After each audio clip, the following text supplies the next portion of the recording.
네, 우리가 이제 8월 달에 이 베드로전서 말씀의 은혜를 나누는 것을 이제 마무리하고 다시 우리가 GBS를 했던 성경 연구를 했던 갈라디아서 말씀으로 함께 오늘 은혜를 나누려고 합니다. 제가 한 주 동안 하나님 앞에 기도했던 제목이 있는데요. 그것이 무엇이냐면 저에게 온유한 마음과 두려운 마음을 주시기를 되게 기도했습니다. 우리가 지난주에 소망의 이유를 묻는 자들에게 항상 준비할 것을 예비하되 온유와 두려움으로 하라고 해왔잖아요. 이 온유와 두려움이 저에게 먼저 있어야 될 것 같더라고요. 제가 나름 이 설교를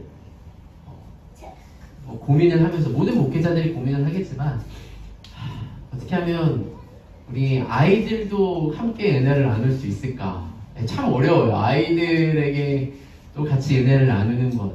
그러면서도 하나님의 말씀의 어떤 메시지 그대로를 손상시키지 않고 그냥 막 감정적으로 은혜 받는 것이 아니라 하나님의 뜻을, 하나님의 이 말씀의 메시지를 온전히 전할 수 있는 것이 무엇인지 참 고민을 하는데 그럴수록 제가 부족함을 많이 느낍니다. 저를 위해서도 많이 좀 기도해 주시기 바라고요. 또 우리 듣는 우리 어른 장년 성도님들도 마찬가지겠지만 우리 아이들도 다 같이 은혜 받는 또 그래서 말씀 가운데 진리 안에 하나 될 수 있는 우리 교회가 될 수 있도록 서로를 위해서 기도하는 우리 교회가 되길 바랍니다. 제가 최근에 저희 집에서 사모님과 저희 아내와 함께 좀 자주 좀 이렇게 봤던 프로그램이 있어요. 왜냐면 어떤 프로그램이 있냐면 이 교수님이 나오는 프로그램인데요. 이 교수님이 이호선 교수님이시라고 우리가 한때 이렇게 그때그때마다 유명한 강사들도 있고 되게 이제 좀 유명한 이 상담가들이 있지 않습니까? 우리가 잘 아는 오은영 씨라든지 오은영 강사라든지. 근데 이분이 아주 요즘 이 상담을 해주는데 마음이 후련해요. 아주 대쪽 같으시고요. 아주 직언을 해주시는데 사람들이 또 그 직언에 막 상처를 받고 그런 게 아니라 또 자기의 어떤 잘못을 깨닫고 변화될 어떤 의지를 갖게 하고 그러면서도 아주 팩트폭행을 하는데 또 아주 참 듣는 사람도 시원하고 참 대단한 능력자시다. 그러니까 숭실된 사이버 교수님이시기도 하고 막 그렇더라고요. 근데 이 교수님이 좋아서 이렇게 보다 보니 여기 보면 이제 이혼 숙녀라는 또 이 프로그램을 또 이렇게 봅니다. 이렇게 보게 되는데 원래 이 교수님 보려고 보다가 이제 막 프로그램의 앞에 내용들을 막 보게 돼요. 그러면은 이 프로그램을 보신 분들은 우리 아이는 아마 못 봤을 건데 우리 성도님들도 아마 잠깐은 이렇게 보셨을 거예요. 이게 어떤 내용이냐면 그러니까 이 부부 문제가 있는 또 이혼을 고민하는 어떤 부부들이 이제 그런 케이스들이 많이 나오는데 참 보면은 참 세상의 사람들이 정말 다양하다. 참 서로 사랑해서 결혼을 했는데 이렇게 시간이 지나고 흐르다 보면 또 사람이 변하기도 하고 환경이 변하기도 하고 내가 변하기도 해서 이렇게 이혼을 생각하는 사람들도 참 많고 그런 것들을 봅니다. 그래서 막 어떻게 보면 우리가 봤을 때 와 저거는 아무것도 아닌 것 같은데 엄청 이 어렸을 때 상처를 가진 사람들도 되게 많고요. 또 정말 내 인생이 전부인 것 같은데 이걸 또 놓지 않으려는 사람과 또 그냥 끝냈으면 좋겠다 이런 사람들의 어떤 것들이 참 많이 있는 걸 보면서 좀 안타까운 마음이 있는데요. 근데 보면은 참 사람이 제가 저 결혼 생활을 하면서 봐도 참 사람은 변하죠. 변하지 않는 사람이 없죠. 이 사람들도 그래요. 여기 중에 한 사람이 자기는 남편이 너무 통통하게 좋았대요. 근데 결혼을 하고 남편이 너무 말랐다는 거예요. 그게 싫대요. 근데 남편이 일을 하기 위해서 그 배달을 하루에 12시간 이상 몇 시간 하죠. 엄청 오랜 시간. 제가 봐도 그렇게 일을 하면 살 빠질 수밖에 없는데 이게 참 아이러니한 거예요. 이제 가정을 이렇게 하기 위해서 일을 했는데 그래서 살 빠졌는데 또 그게 싫어서 이혼하고 싶다. 이게 어떻게 해야 되나 이런 생각이 드는데 참 우리가 그대로였으면 좋겠는데 사람은 변한다는 거 그죠? 제가 어제 이 결혼식을 갔다 왔습니다. 결혼식 이제 축도를 했는데요. 어제 이 가운데 있는 두 이제 부부가 됐어요. 또 형제자매 우리 교회도 왔었죠. 이제 부부가 되었습니다. 제가 이 연애 때부터, 이 자매는 벌써 저랑도 꽤 오래, 한 7, 8년을 같이 교육도 하고, 연애 때부터 알게 됐는데, 참, 축복하면서 결혼식을 갔다 왔어요. 결혼식 하면 너무 좋잖아요. 그죠? 근데 결혼하는 거 보면은, 변하지 않을 것 같고, 영원히 사랑할 것 같고, 영원히 그대로일 것 같은데, 시간은 참 빨리 흘러서, 이랬던 사람들이, 뭐, 이대로 별 이상이 없습니다. 근데, 보면은 이렇게 사랑하고 서로 진짜 죽지 못해서 살던 사람들이 이전에 이혼 숙녀 이런 것처럼 이렇게 이혼을 하려고 할까, 이런 참 안타까움이 있습니다. 그런 걸 보면서 참 사람은 변한다는 거. 사람만 변하는 게 아니라 뭐도 변하죠? 환경도 변하고요. 여기 보면 이혼하려고 하는 많은 사람들이 이제 상대방이 변했다고 하지만 보면 상대방만 변했을까요? 나도 변했겠죠. 예전에는 참 좋았던 그런 모습들이 아니라 지금은 예전에는 제가 어렸을 때는 막 좋아했던 고기 좋아하고 막 그랬는데 이제 나이가 드니까 나물이 좋다든지 옛날에는 별로 관심이 없던 건데 지금 보니까 그런 것들이 관심이 생기고 우리는 항상 변하는 사람인 것 같아요. 그죠? 우리가 벌써 이렇게 교회로 함께 모여서 예배드린 지 이제 거의 3년이 다 되어 갑니다. 그죠? 그동안 좀 어떠셨습니까? 우리 마음의 변화와 혹은 좀 변화들이 있었습니까? 우리 건이는 확실히 변한 것 같아요. 우리 건이는 제일 많이 변한 것 같은데 이제는 뭐 거의 한 명 역할을 다 하고 그죠? 우리 결이랑 로이는 좀 변했나요? 예배드리는 모습이나 태도가 더 하나님이 기뻐하시는 모습으로 변했나요? 네! 뭐야, 한 명은 아니어서 한 명은 예 하는데 다 보면 알아요. 목사님 보면 알아요. 우리 유리도 이제 초등학생이 몇 달 안 남았네. 이제 내년이면 중학생 되는 우리 유리인데 와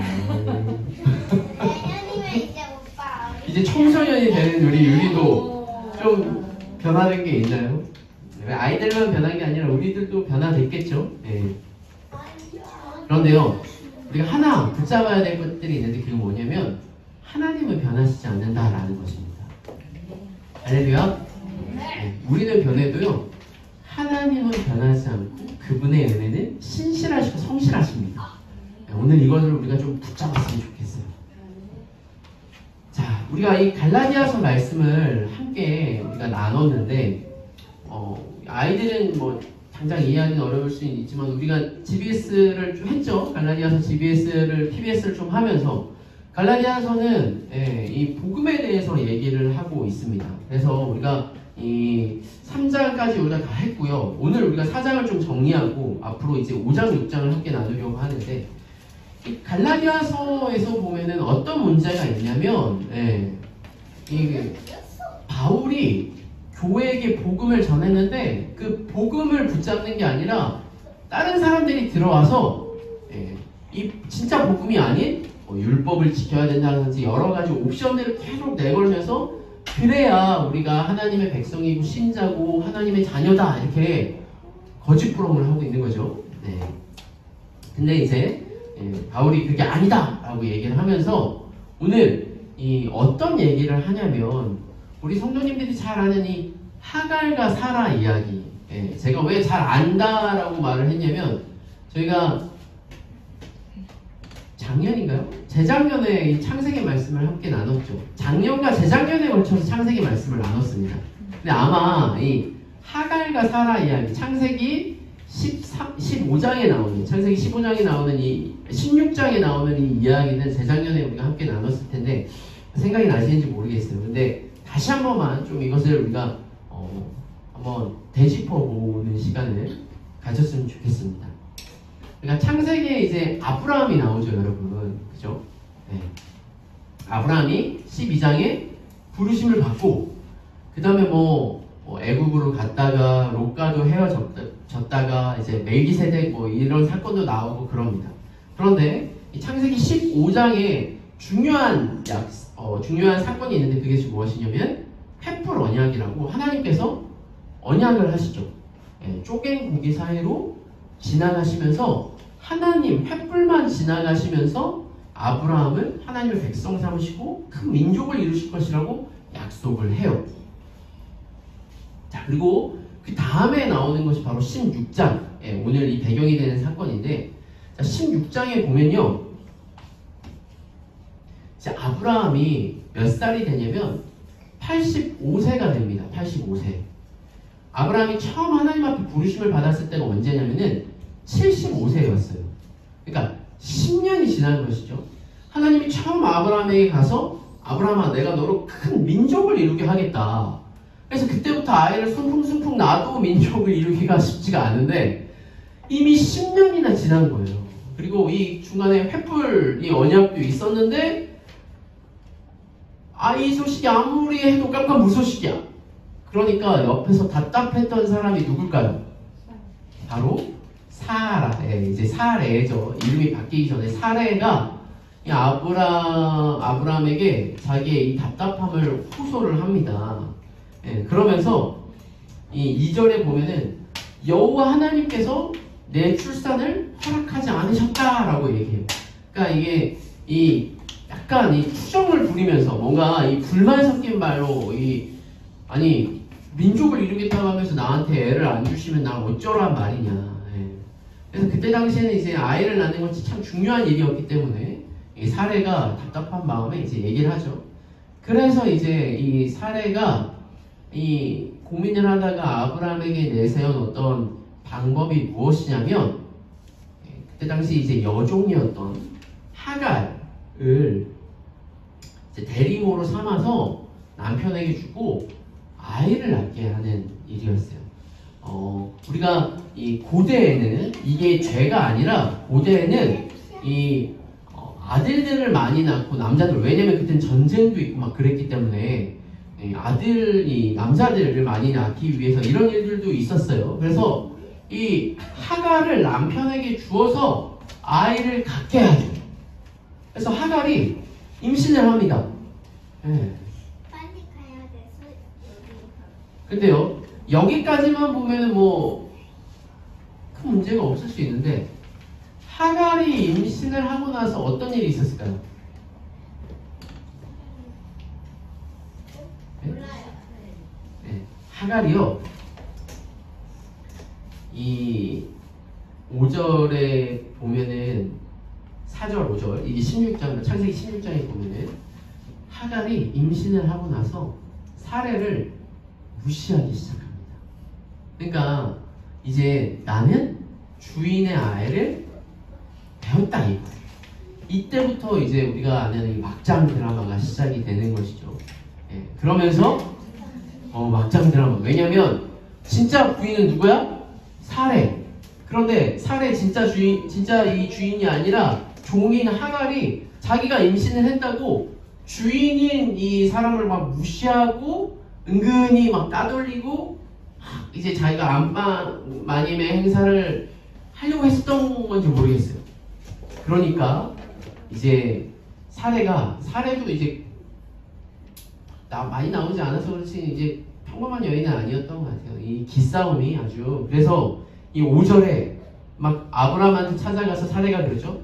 내가 받는 모욕은 당신이 받아야 옳도다. 내가 나의 여종을 당신의 품에 두었거늘 그가 자신의 임신함을 알고 나를 멸시하니 당신과 나 사이에 여호와께서 판단하기를 원하노라. 이제 아브라함이 답답하겠죠. 왜냐면 어쨌든 이 여종은 임신을 한 상태고 또 아내의 말도 들어야 되겠고 어떻게 하면 좋겠냐 막 고민을 하고 있는데, 그래서 막 사례가 이 하갈을 학대하니까 이 하갈이 막 괴롭히니까 하갈이 못 살겠다 이래가지고 막 도망을 가요. 도망을 가다가 하나님의 천사를 만나서 있었던 일이 브엘라 헤로이, 여기서 로이가 나오죠. 하나님께서 감찰하시다, 하나님께서 지켜보시다 라는 뜻의 브엘라 헤로이라는 사건이 그때 일어납니다. 근데 뭐 결국 다시 돌아와서 하갈이 돌아와서 아이를 낳죠. 그 아이의 이름은 이스마엘이고요. 예, 이스마엘 아이를 낳고 있다가 지금 아브라함 나이가 몇이라고 그랬죠? 85세. 그런데 우리가 잘 알면 나중에 아브라함이 진짜 사라를 통해서 아이를 낳아요. 누굴 낳았어요? 이삭을 낳았어요. 몇 살 때? 100살 때. 100살 때 이삭을 낳았으면 이스마엘은 100살, 아브라함이 100살 때 이스마엘은 몇 살이에요? 갑자기 수학이 되었는데 몇 살이죠? 네? 예, 15, 16, 그쵸? 15살, 16, 왜냐면 15년이 지났잖아요. 85살에서 100살까지 되려면 15년이 지났으니까 15살, 16살 되죠. 그때 이제 막 나가지고 막 이렇게 막 기어다니고 어릴 때 보면은 이 이스마엘이 이삭을 희롱합니다. 그러니까 약간 괴롭히는 거예요. 이제 자기가 이제 장자고 자기가 이 아버지의 모든 것들을 물려받는 어떤 주인이라고 생각을 했는데 이삭이 났어. 진짜 이 주인의 아들이 태어났어요. 여러분 이러한 사건이 솔직히 우리가 막 대하드라마나 이제 과거에 이제 조선 시대 보면 뭐 첩과 처와 뭐 이렇게 왕자들의 막 세자 뭐 이런 막 전쟁들이 일어나. 그때는 진짜 이 왕위를 얻기 위해서 막 진짜 전쟁과 막 이런 것들이 일어날 정도로 이게 엄청난 문제였는데 이제 성경에서는 뭐라고 하냐면 성경에서는 하나님도 아브라함에게 이스마엘과 하갈을 내어 쫓으라고 해서 이삭이 낳고 난 후에 이스마엘은 쫓아버립니다. 매정한 것 같죠? 근데 이제 그랬던 이유가 있었어요. 그게 그냥 단순히 인간적인 어떤 정의에 의해서 봤을 때는 매정하다라고 할 수 있고 좀 안 됐다라고 생각할 수 있지만 성경에서 하나님이 그렇게 하셨던 이유가 있어요. 그 이유를 오늘 갈라디아서에서 말씀을 하는 것이죠.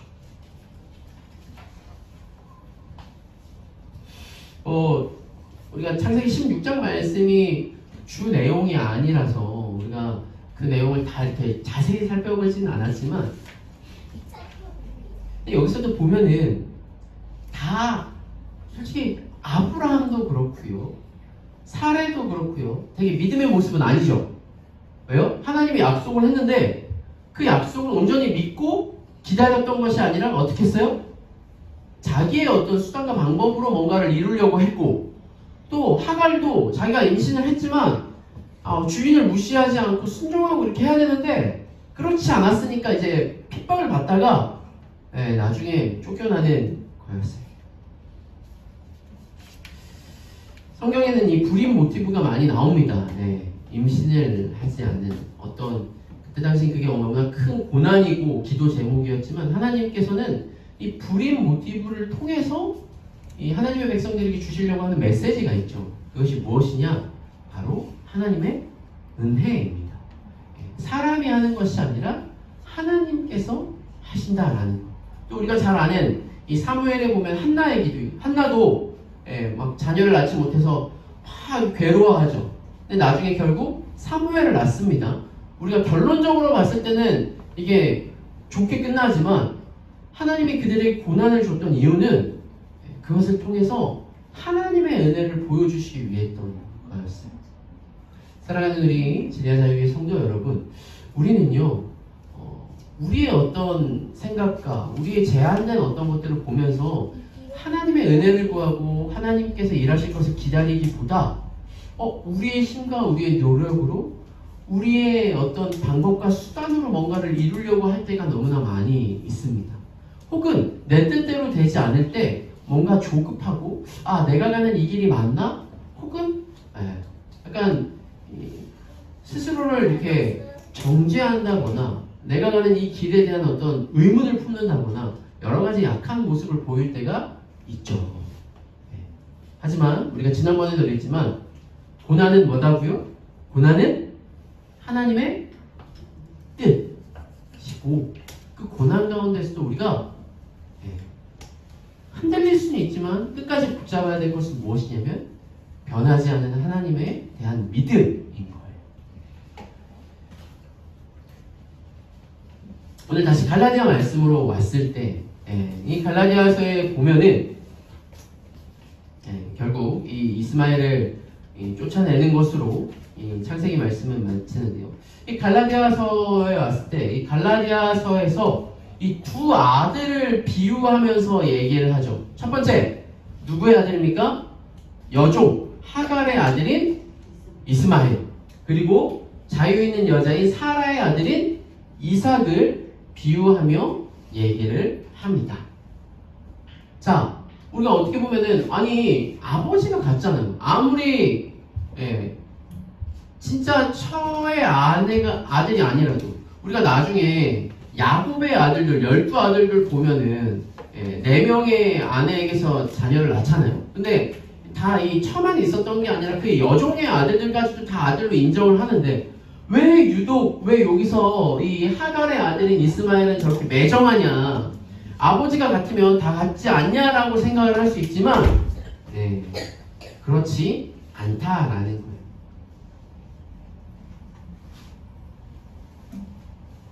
왜요? 지금 이것은 비유라고 했죠. 이 자유자의 아들은 누구입니까?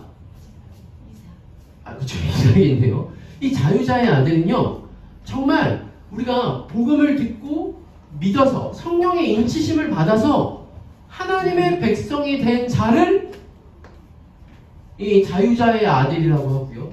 저기 여종, 왜 종이라고 말하냐면 종은 진짜 아내가 아니에요. 종은요, 어디에 매여 있고 붙잡혀 있고 자기가 마음대로 할 수 있는 자유가 없어요. 그래서 이 여종의 아들인 이스마엘은 왜 자유자가 되지 않느냐? 정말 하나님께서 약속한, 하나님께서 얘기하신 하나님의 백성의 그 계보가 아닌 사라와 이 아브라함이 자기의 어떤 노력으로 하려고 했던 하나님의 뜻이 아닌 그 외에 사람의 힘과 노력으로 하려고 했던 자들의 자녀이기 때문에 그들이 쫓겨날 수밖에 없었던 거예요. 근데 이 두 아들들이 지금 같이 공존합니다, 여러분. 교회에서도 마찬가지입니다. 여러분, 교회에서도요, 우리가 다 같이 하나님의 자녀냐, 이 자유자의 아들이냐, 그렇지 않는다라는 거예요.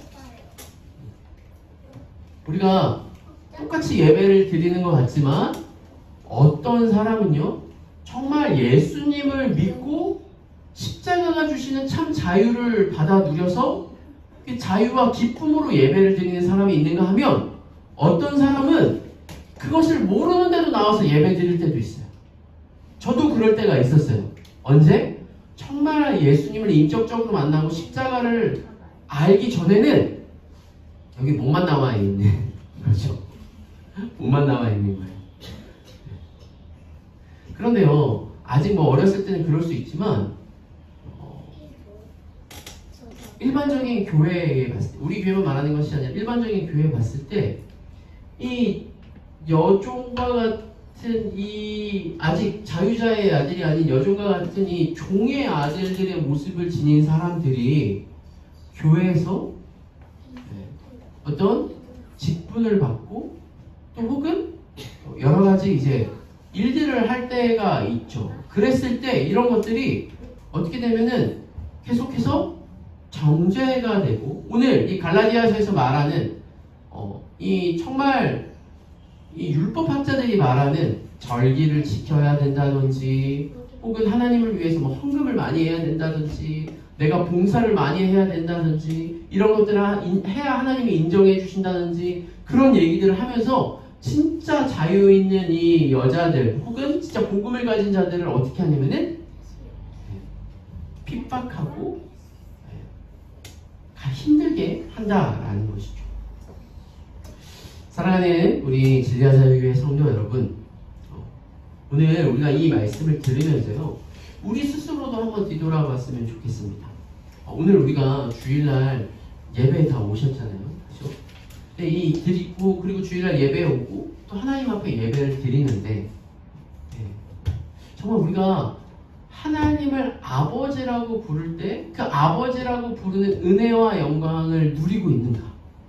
혹은 아버지라고 하나님 앞에 기도하고 예배는 드리고 있지만 그 안에 그냥 내가 가야 되니까 가고 안 가면 뭔가 깨름칙하고 뭔가 종교적으로 우리의 몸만 나와서 예배드리는 것은 아니다. 우리 스스로를 생각해 봤으면 좋겠어요. 우리가 진짜 이 예배를 아버지라는 어떤 인격적인 교제와 참 자유를 누리면서 드리는 예배인가? 제가 어렸을 때 이 찬양 중에 그런 찬양이 있었습니다. 왕왕왕왕 나는 왕자다. 하나님 나라에 나는 왕자다. 공공공공 나는 공주다. 하나님 나라에 나는 공주다 라는 찬양이 있었어요. 불러보셨죠? 네. 근데 이거를 부른다고 진짜 왕자와 공주가 됩니까? 네. 아니요. 네.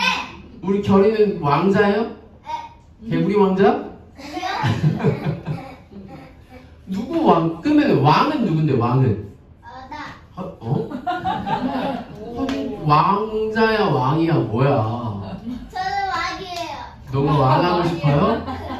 우리 결의를 위해서 기도를 많이 해야 될 것 같아요. 진짜 왕은 하나님 아버지밖에 없는데, 우리가 왕자라고 하는 이것이 이제 막 주문과 체면처럼 나는 왕자다, 나는 그리스도인이다, 나는 막 이렇게 한다고 되는 것이 아니죠, 그죠? 진짜 왕자는요 왕에 합당한 삶을 살아야 합니다, 그죠? 제가 이 예배를 얘기하는 것도 마찬가지예요. 여러분, 제가 이 청소년 부서를 진짜 오래 했잖아요. 아이들이요 예배 오는데 다들 어떤 얼굴로 아침에 오냐면 막 뭐 눈곱 떼고 아침에 오느라고 바빠서 이렇게 오죠. 그런데 예배 오는 게 너무 싫어요. 예배 오는 게 너무 그냥 부모님이 가라고 하니까 억지로 와가지고 막 이렇게 막 머리 다 눌리고 막 이렇게 와가지고 이렇게 앉아있다가 막 들리니 마니 이렇게 하다가 그냥 가요. 영혼은 어디 갔습니까? 세상 어딘가에 있어요? 예배는 드리는 걸까요? 아닌 걸까요? 아닌 거예요. 예배를 드리는 게 아니에요. 진짜 내가 왕자다 이런 노래를 불러서가 아니라 진짜 하나님이 나의 왕이시고 나의 아버지시고 하나님이 살아계시다라는 것을 믿는 사람은요 이 예배에 빨리 오라 뭐 혹은 예배 때 막 이쁘게 오라고 하지 않고 막 이렇게 하지 않아도 정말 내가 하나님을 만나고 하나님과 교제하고 하나님을 알아가고 싶은 어떤 마음을 가지고 이 예배 자리에 나오겠죠. 그죠? 그게 진짜인 거예요. 그런데요, 그러지 않고 예배에 나오다가 나는 정말 하나님을 믿는 게 아니라 믿는 믿음, 자유의 마음으로 하나님 앞에 나오고 하나님을 진짜 아버지라고 부르는 마음으로 나오는 게 아니고 여종의 마음으로 종과 같은 마음으로 예배에 나오기 시작하면요 나중에 이게 어디로 가냐면요 나는 그래도 예배에 한 번도 안 빠졌는데 나는 그래도 하나님 앞에 헌금 많이 드렸는데 나는 그래도 교회에서 하라는 거 하고 나는 교회를 이렇게 섬겼는데 왜 나를 몰라주지?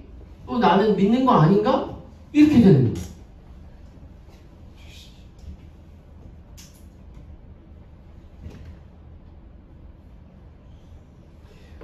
그래서요 사단은요 끊임없이 이 믿음이 없는 사람들 혹은 믿음이 있어도 이것들을 계속 우리한테 이제 유혹하고 넘어뜨리려고 하는 게 있어요. 그게 뭐냐?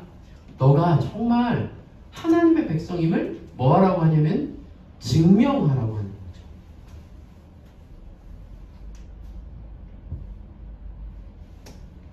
유라, 너가 엄마 아빠의 아들인 걸 증명해봐.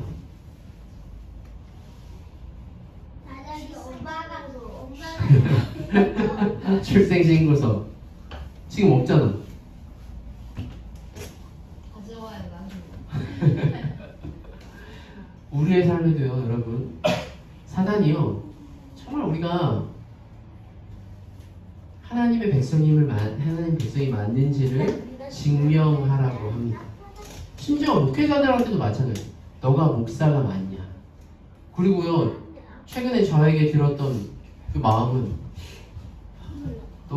너가 정말 하나님의 목회자가 맞냐? 말씀으로 성도들이 은혜를 받고 있냐? 영혼들이 살아나냐? 예. 이렇게 개척을 했는데도 왜 이 모양이냐? 그리고 너의 막 이런 나의 어떤 이런 것들을 가지고 계속 유혹을 하고 넘어뜨리려고 해요, 여러분. 사단은요, 예수님에게도 증명하려고 했죠. 뭐죠? 광야에 가서 예수님을 높은 곳에 세워놓고 너가 떨어져 봐라.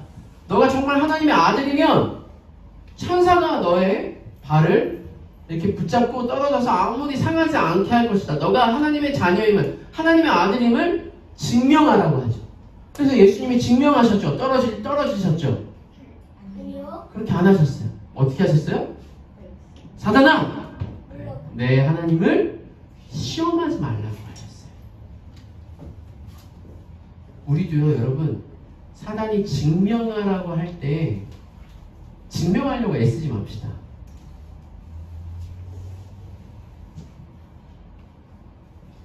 가짜가 증명하는 것이지 진짜는 어떻게 해요?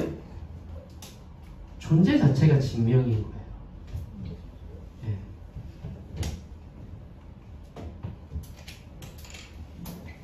우리의 증명은 내가 하는 것이 아니라 하나님이 해주시는 겁니다. 우리가 정말 구원받은 백성이 우리가 구원을 받았고 하나님으로부터 생명을 누리고 하나님의 백성이라는 것은 내가 하는 것이 아니라 하나님이 하시는데요. 하나님이 어떻게 하셨냐? 십자가에서 예수 그리스도를 보내주시고 우리를 위해서 모든 죄를 담당하시고 돌아가시고 부활하심으로 그분이 우리를 얼마나 사랑하시는지 우리가 그것이 믿어짐으로 하나님의 백성이 되어서 그 사랑을 찬양할 수밖에. 우리는 이게 증명이 아니라 뭐냐면은 반응이고 결과인 거예요. 그리고요, 우리가 진짜 구원의 증거는 뭐냐? 아니, 다시 사단이 우리를요 계속해서 이 율법주의로 혼란을 빠뜨릴 겁니다. 그래서 이런 생각들을 하게 만들어요. 내 삶에 죄가 있기 때문에 하나님이 너를 사용하실 수가 없어. 너는 실패자이기 때문에 내 증거는 아무 소용이 없어. 너의 결혼 생활도 엉망이고 행위도 올바르지 못해. 하나님이 널 용서하실까? 사람들이 너를 어떻게 생각하겠니? 너가 몇 번이나 노력했지만 실패했어. 너는 구원받은 것이 아니야. 너는 변하지 않으니까 생명이 없어. 하나님이 너를 떠났어. 너가 받고 있는 것은 하나님이 너를 사랑하지 않아서 하나님이 주시는 벌이야. 계속해서 하나님을 바라보는 게 아니라 누굴 보게 만들어요? 나를 바라보게 만들고 나의 연약함을 바라보게 만들고 나의 상황을 바라보게 만들고 나의 환경을 바라보게 만들고. 자, 그런데 제가 처음에 말했죠? 네. 사람은 뭐예요? 변해요. 환경은요? 변해요. 나도 변하고 다른 사람도 변하고 저도 변합니다. 목회자이지만 저도 변하고 다 변해요. 하지만 변하지 않는 게 뭐라고요? 하나님이시다. 하나님만이 변하지 않고 예수 그리스도의 십자가의 죽으심과 사랑만이 변하지 않고 영원한 약속이 되어서 오늘 우리가 붙잡아야 될 것이 바로 무엇이냐면 그 하나님의 약속과 구원이라는 것이죠.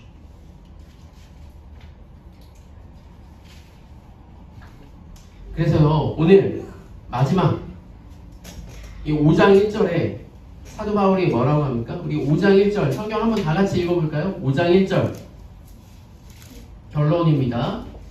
시작. 그리스도께서 우리를 자유롭게 하려고 자유를 주셨으니 그러므로 굳건하게 서서 다시는 종의 멍에를 내지 말라. 네. 어디요? 네, 우리 교회 이름이 뭐죠? 하나님이 우리에게 뭘 주셨다고요? 자유를 주셨어요. 진리도 주셨지만 자유를 주셨어요. 잘 설명을 잘했어요. 자유를 주셨다라는 거는 괜찮아. 안 하도 되는 게 아니라 하나님이 주시는 자유를 누려야 돼. 그 자유를 어떻게 누리느냐? 하나님이 우리를 사랑하셨어요. 그리고 아들을 주시고 우리를 자녀 삼아 주셨다니까요. 그래서요, 우리가 율법을 지키고 뭔가를 해서 혹은 뭔가 우리가 열심히 해야만 하나님의 자녀가 된 것이 아니라 이미 우리에게 하늘에 신령한 모든 복을 주셨기 때문에 우리는 그것을 받아 누리면 돼요.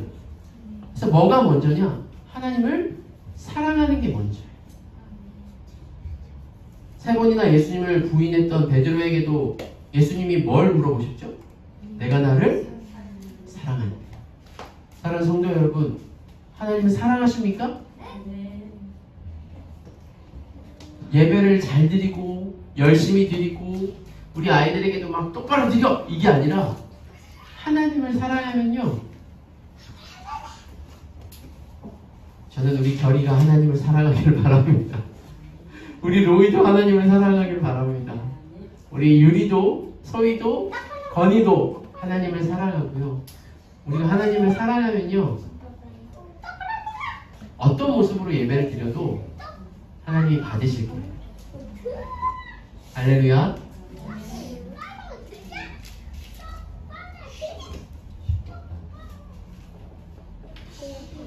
제가 교회를 개척한 것도 그 이유가 있습니다, 여러분. 우리 교회 와서 뭔가 일을 하고 개척교회 해야 할 일들이 많아서 여러 가지 일을 하려고 제가 개척한 게 아니고요. 여러분들이 하나님을 사랑하셨으면 좋겠어요. 그리고 특별히 제가 하면서 이제 방학이 끝나고요. 9월달부터 이제 2학기가 시작이 됩니다.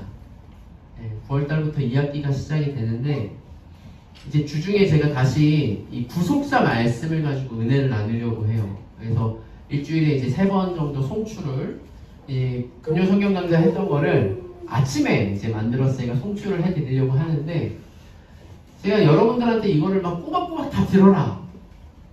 혹은 우리가 또 성경 연구 해야겠죠? 아니 참 목회자로서 이 두 마음이 있어요. 뭐 안 해도 된다라고 하지만 또 우리가 성경을 이렇게 묵상하고 연구하는 거는요, 목회자가 하라고 해서 하는 게 아니라 하나님을 사랑하기 때문에 하는 우리 성도님들 되었으면 좋겠어요.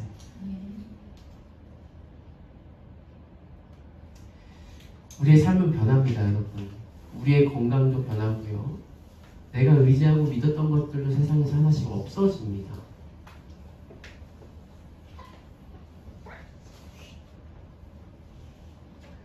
그런데 하나님의 사랑은 변치 않으실 것입니다.